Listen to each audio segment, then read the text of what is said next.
이번 시간에는 토질 및 기초와 토목기사 실기 시공 파트 토질공에서 중복이 되는 내용 중에서 안밀 관련 단원 중에서 안밀 치마량 내용을 정리해 보도록 하겠습니다. 그래서 이 안밀 치마량 관련 내용을 정리를 해 주시면 필기 토질 및 기초 시험 볼 때 여러분들 이용할 수도 있고요. 토목기사 실기 시공 파트 토질공에서도 그대로 이용할 수 있으니까 정리를 잘 해 주시기 바라요.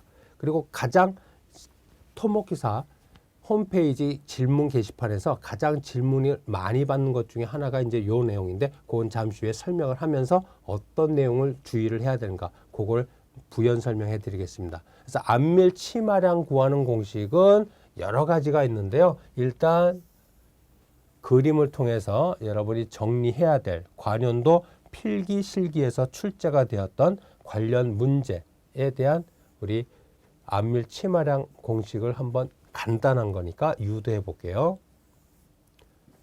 여기에 이제 포화된 점토층이 안밀 주 대상층이고, 요 위에 모래, 아래에는 모래층이 있어도 상관이 없고 불투층인 안반층이 있어도 상관은 없습니다. 그럼 요 지표면 위에 이제 안밀을 유발시키는 점토층의 간극 속에는 물이 빠져나가면서 안밀이 되도록 하는 안밀 하중이 요 지표면 위에 작용할 건데, 안밀 하중이 작용하기 전에는 정적 평형 상태를 유지하고 있어요. 그러면 이 점토층은 변함이 없다. 그 안밀이 일어나기 전에는 요 포화된 점토층 위에 모래에 의한 하중이 작용하고 있어요. 그걸 우리 P1이라고 그럴까요? 그러면 그거는 P1이라는 하중이 작용하고 있을 때는 정적 평형 상태를 유지하니까 이 점토층은 짜부러들지 않고 그대로 유지해. 그럼 요 부분, 포화된 점토층만을 우리 주상도로 그려보면은 요거를 확대해서 이렇게 그려볼까요? 이렇게 포화된 점토층을 주상도로 그려보면은 포화가 되어 있으니까 토립자가 있고 간극 속에는 100% 물로 채워져 있다는 것. 그리고 이 포화된 점토층 위에는 모래층에 의한 하중 P1이 작용하고 있다. 그럼 그때 토층의 두께를 H1이라고 하죠. 그래서 아래 첨자 1을 붙인 거는 안밀 하중이 작용하기 전, 안밀이 일어나기 전의 값을 의미하는 거예요. 아래 첨자 1은. 그럼 우리 토질 및 기초 제일 첫 단원인 흙의 기본적 성질 단원에서 주상도에서 배울 때 보통 별도의 언급이 없는 한 우리 토질역학에서는 고체에 해당하는 토립자의 부피는 1로 정의를 합니다. 그럼 여러분들이 토립자의 부피 VS1을 1이라는 상수로 하면 요 간극의 부피 VV1은 간극비 E1이라고 이미 흙의 기본적 성질에서 학습한 바가 있어요. 그래서 그 내용은 여러분들이 이제 본강이 들어가면 이게 왜 VS를 1로 놨을 때 요 간극의 부피를 간극비 E라고 하느냐, 그거는 여러분들이 본강의 때 다시 배우기로 하고요. 여기서는 VS를 1로 놓으면 간극의 부피는 간극비 E로 표현한다. 기억해라. 그럼 P1이라는 하중, 안밀 하중이 작용하기 전에는 이 점토층 전체의 부피는 VS를 1로 놨을 때 1 플러스 E1이라는 걸 우리는 알 수가 있죠. 그럼 요 전체는 V1이 되고 그건 1 플러스 E1으로 이렇게 표현할 수가 있네요. 그럼 이제 요 위에다가 안밀을 유발시키는 상지하중 델타 P를 추가로 이렇게 가해요. 그러면 요 위에 델타 P를 추가로 이렇게 가하면은 요거 두 개 더해지면 P2. 그럼 이 포화된 점토층 입장에서는 하중이 P1에서 P2로 델타 P만큼 증가했다는 걸 알 수 있죠. 그러면 하중, 여기서 P1, P2, 델타 P는 모두 토립자의 접촉면에 작용하는 유효력입니다. 안밀에서는 하중은 거의 별도 영역이 없는 한 전단 변형을 유발하는 우리 유효력이라고 보시면 돼요. 그래서 유효력을 계산해서 해당 공식에다 대입을 한다라고 여러분이 알고 있으면 돼. 그러면 여러분들이 하중이 P1에서 P2로 델타 P만큼 증가하면은 간극 속에 있는 물이 빠져나가면서 안밀이 일어나. 그러면 요만큼의 물이 빠져나갔다라고 할까요? 그럼 안밀이 진행된 후 점토층 두께는 H1에서 H2로 델타 H만큼 안밀 치마가 발생이 된 거죠. 그러면 토립자는 입자의 배열 상태만 느슨한 상태에서 조밀한 상태로 바뀌었지 토립자는 빠져나가는 게 아니니까 물만 빠져나가는 거니까 토립자의 부피는 암밀이 일어난 후에도 변화가 없으므로 VS2 역시 1상수다. 그러면 물이 빠져나갔으니까 간극의 부피가 줄어들었겠네요. 그러면 VS2를 1상수로 놨으니까 간극의 부피 VV2도 2투로 이렇게 표현할 수가 있고요. 그럼 암밀이 일어난 후에 점토층 전체의 부피 V2는 1 플러스 2투로 이렇게 표현할 수가 있습니다. 그래서 아래 첨자 2가 붙은 놈은 암밀이 일어난 후를 나타내는 아래 첨자야. 그럼 여러분들이 부피가 암밀이 일어났으면 점토층 전체의 부피는 V1에서 V2만큼 뺀 요만큼이 부피가 줄어들었죠. 그래서 델타 V가 부피 변화량이고 요거는 V1에서 V2를 뺀 건데 그러면 1 플러스 E1에서 1 플러스 E2를 빼면 1은 플러스 마이너스 없어지고 그럼 요거 정리해주면 E1 마이너스 E2라고 이렇게 표현이 되겠더라. 왜? 토립자의 부피 VS는 1로 변화가 없기 때문에 암밀 전이나 후나 그래서 부피 변화량은 E1-E2로 간극비 변화량으로 이렇게 표현할 수가 있다는 거. 그래서 여러분들 우리 필기 토질 및 기초와 실기 시공 파트 토질공에서는 암밀이 나오면은 요 주상도 머릿속으로 떠올리고 부피 변화량은 간극비 변화량으로 이제 씁니다. 그럼 이 그림에서 비례식을 써가지고 암밀 치마량 공식을 하나 도출해낼 수가 있는데요. 자, 요 그림에서 어떻게 요것 분의 요것 때 요거는 요것 때 요거라고 비례식을 쓸 수가 있죠. 그러면 그거 그대로 쓰면 델타 E 대 전체는 암밀 일어나기 전에 흙덩어리 전체 부피 V1은 1 플러스 E1이라고 쓸 수가 있고요. 그 다음에 요거는 암밀 치마량 델타 H 대 암밀이 일어나기 전에 점토층 두께 H1. 그래서 요거를 델타 H에 관해서 방정식 정리해주면 암밀 치마량 구하는 첫 번째 식 요게 하나 만들어져. 첫 번째 식이 아니고 그냥 암밀 치마량 구하는 공식 중에 하나가 유도가 된 겁니다. 그래서 요거는 방금 전에 설명했던 것처럼 암밀 일어나기 전에 간극비에서 암밀 일어난 후에 간극비를 뺀 거 요렇게 구할 수가 있지요. 그리고 요 E1은 암밀 하중에 작용하기 전에 간극비로서 요거는 최초 간극비 또는 초기 간극비라는 표현을 써요. 그래서 문제에서는 E1 또는 E0라는 표기로 주어지는데 그건 표기법의 차이니까 그런 건 여러분이 알아두시고 그죠? 그냥 표기법의 차이구나. 그래서 그거는 E1이건 E0건 초기 간극비 또는 최초 간극비다라는 걸 여러분이 알아두시면 돼. 그럼 여기서 이 그림에서 또 하나 이제 암밀 관련 계수 두 가지를 소개하는데요. 봐라. 이 포화된 점토층에 하중이 P1에서 P2로 델타 P만큼 변화했을 때 간극비는 E1에서 E2로 변화했죠. 델타 E만큼. 그러면 우리 압축계수 AV가 정의가 되는데요.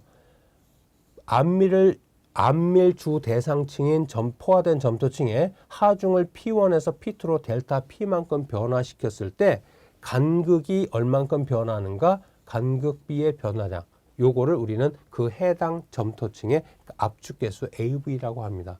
그럼 점토층이라 하더라도 똑같이 하중을 델타 P만큼 변화시켜 하더라도 짜부라드는 정도가 다를 수가 있어요. 그 정도를 나타내는 계수 중에 하나가 압축계수 AV이고 그 공식이 이렇게 정의가 됩니다.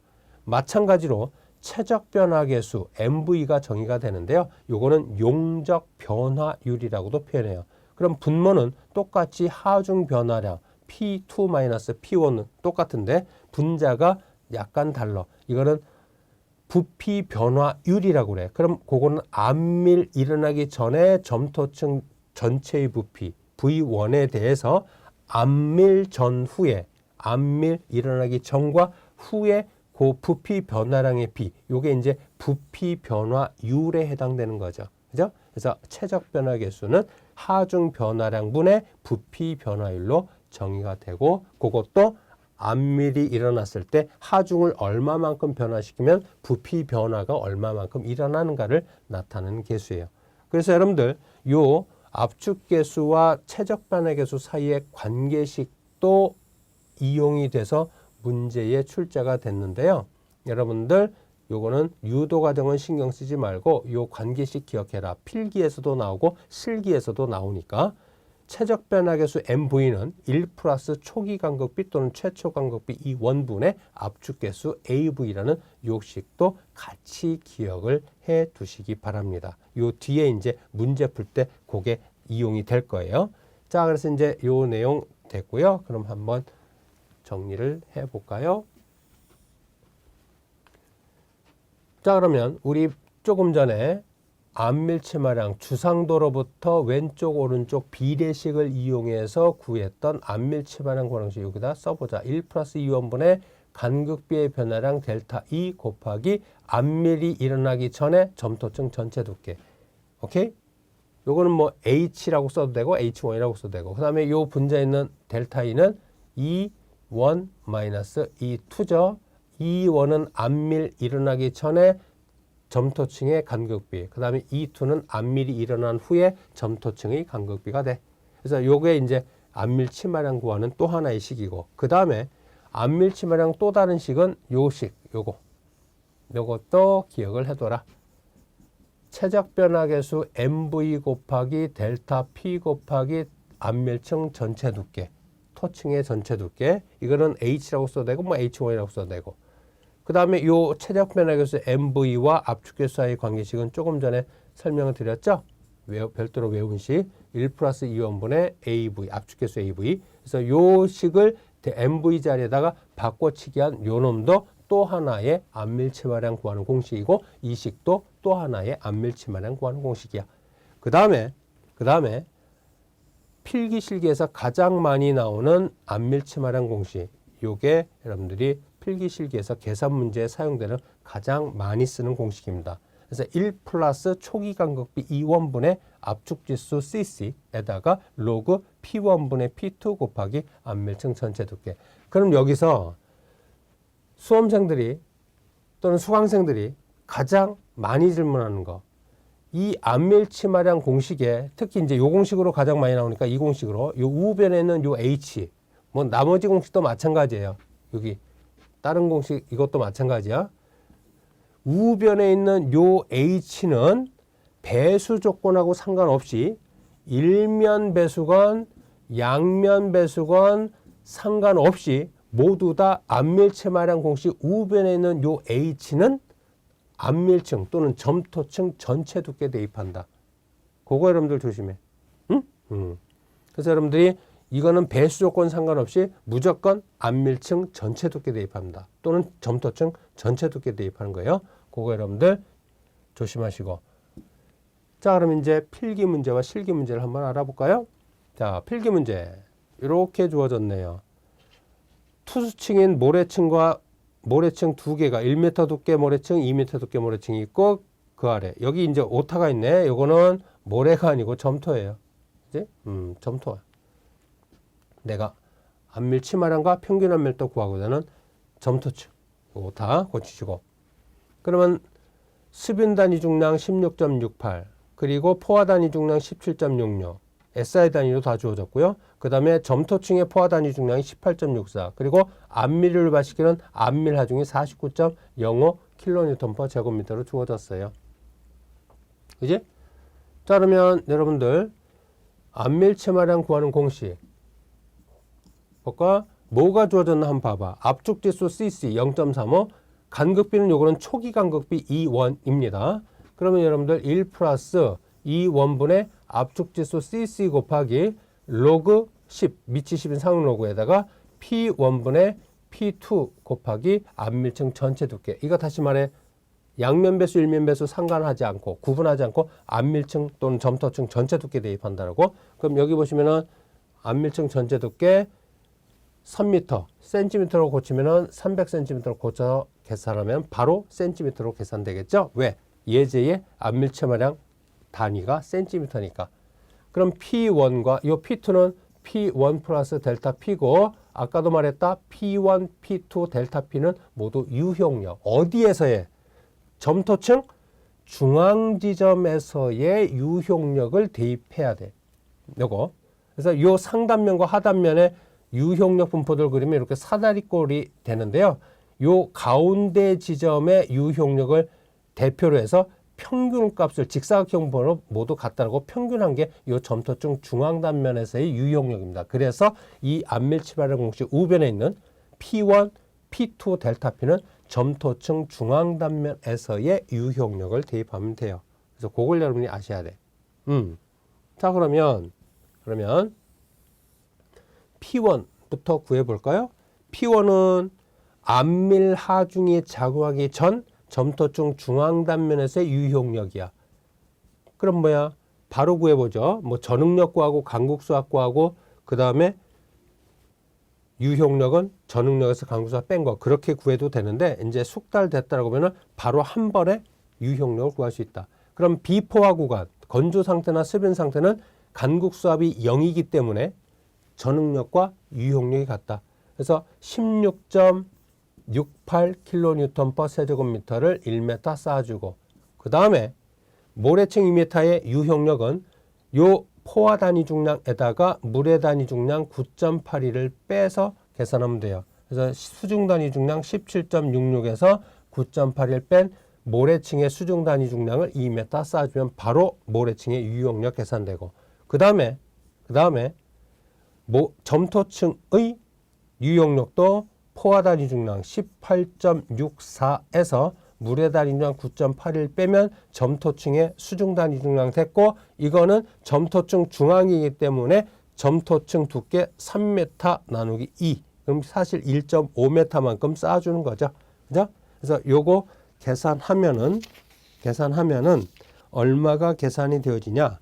45.63kN/제곱미터로 계산됩니다. 그놈을 요 분모 자리에다 대입을 하면 되고요. 그 다음에 P1만 계산되면 P2는 당연히 쉽게 45.63 P1에다가 델타 P 안밀 유발하중 죄송합니다. 49.05 kN/제곱미터 요거를 대주면 P2 요 자리에다 대입을 해주면 돼요.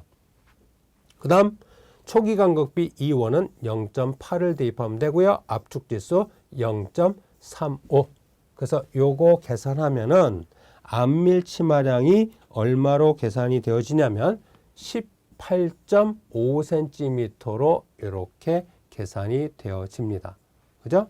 그래서 여러분들이 일단 18.5cm 나온 거는 1번하고 3번이죠. 그럼 2번은 탈락이라는 걸 우리는 알 수가 있어. 그지? 됐지? 자, 그 다음에 이제 뭐 구하래? 평균 안밀도 구하래. 이 포화된 점토층 요 각 지점의 안밀도는 다르니까 그걸 전체 평균한 평균 안밀도를 치마량의 비를 가지고 구하면 되겠네요. 자, 그러면 눈치채셨나? 평균 안밀도 뭐 U에버리지 라고 표기할게요. 그럼 그거는 전체 치마량 델타 H분의 T시간 동안 가라앉은 치마량의 비를 백분율로 나타낸 거. 요게 평균 안밀도 구하는 식 중에 하나다. 그럼 우리 방금 전에 치마량 얼마 구했어? 안밀 치마량 공식에서 18.5cm 구했고요. 그 다음에 얼마 치마량이 있다? 5cm 가라앉았대. 그럼 요거 계산하면 평균 안밀도가 약 27%로 계산이 되어졌습니다. 그래서 요 문제의 정답은 1번으로 이렇게 안밀 치마량과 평균 안밀도를 계산할 수가 있었어요. 그래서 필기 문제에서는 이런 식으로 출제가 됐고요. 다음 실기 문제 볼까요? 자, 실기 문제에서 점토층 두께 H가 5m야. 아예 센티미터로 고쳐서 대입을 하면은 센티미터로 바로 안밀 치마량이 계산되죠. 보통 점토 지반이 어떤 상자 중에서 미터 단위로 치마되지는 않습니다. 미터 단위로 치마되면 그거는 문제가 있어. 그러니까 보통 안밀 치마는 센티미터 단위로 계산해서 답을 써주는 게 좋아요. 그래야 이제 최종 오차가 좀 줄어들고. 그럼 이제 점토층 전체 두께는 아예 센티미터로 고쳐서 바로 안밀 치마량의 단위가 센티미터로 나오도록 하기 위해서 센티미터로 고쳤다. 그 다음에 간극비, 요건 최초 간극비 또는 초기 간극비 E1이 1.4. 그리고 여기서는 액성 한계가 주어졌네요. 그리고 점토층 위에 유효 상제 압력이 SI 단위로 요게 암밀을 유발시키는 상자중이야. 뭐 델타 P라고 표현할 수도 있고요. 여기 아니네. 유효 상자 압력이 100에서 140으로 증가한대. 그럼 이 문제에서는 델타 P가 아니고 요게 암밀 하중이 작용하기 전에 P1. 그러면 암밀 하중이 추가로 40 더 델타 P가 40 더 추가가 돼서 140으로 증가된 거야. 이 문제에서는 그걸 알아야 돼. 그럼 여러분들이 암밀 치마량 구하는 공식을 써놓고 보자. 1 플러스 최초 간극비 2원분의 압축지수 CC 곱하기 미치 10인 상용 로그 P1분의 P2에다가 토층의 두께, 암밀층 전체 두께 H. 그럼 일단 얘는 센티미터 단위로 고친 500cm 대입을 해놓고요. P1 100kN 제곱미터, P2 140kN 제곱미터. 그럼 여기서 델타 P를 굳이 구할 필요는 없는데 델타 P는 140에서 100 빼면 원래 100이었는데 40만큼 유효 응력이 증가가 돼서 그로 인해서 암밀이 발생된다는 걸 알 수 있어요. 그 다음에 최초 간극비는 1.4가 되고 압축지수 요거는 안 주어졌는데 그걸 구할 수 있는 액성 한계가 50% 주었어. 그럼 우리 압축지수 CC는 원래 암밀 시험에 의해서 작성된 간극비 하중관계 곡선 이 로그 P 곡선의 직선부의 기울기로부터 로그 P2 마이너스 로그 P1분의 E1-E2 이렇게 구하는 게 압축지수를 제대로 구하는 건데 경험식으로 액성 한계를 이용을 해서 경험적으로 구하는 압축지수 CC 공식을 묻는 문제입니다. 이 문제는. 그래서 불교란 시료, 자연상태 그대로인 불교란 시료일 때는 0.009 가로의 액성 한계 마이너스 10으로 구하고요. 교란된 경우에는 0.007 곱하기 x한개 마이너스 10으로 구해요. 그런데 이 문제에서는 교란이다 불교란이다 라는 말이 없지요. 그때는 자연상태 그대로인 불교란 상태로 간주를 해서 위의 식을 써서 압축지수를 구하면 된다라는 걸 알아야 돼. 그래서 x한개 50을 대입을 해서 계산하면 압축지수 CC는 얼마가 계산되냐? 0.36으로 이렇게 계산이 되어집니다. 그래서 이 자리에다가 0.36을 계산해서 암밀 치마량을 구하게 되면은 몇 센티미터? 10.96cm로 이렇게 계산이 돼요. 그래서 최종 답란에다가는 정확히 소수점 처리 기준에 따라서 반올림해서 단위까지 정확하게 이렇게 써주시면 정답으로 얻을 수가 있습니다. 그래서 이 문제에서 이번 시간에는 토질 및 기초와 토목기사 실기 시공 파트에서 중복이 되는 내용 중에서 암밀 치마량에 관련된 내용을 알아보았습니다.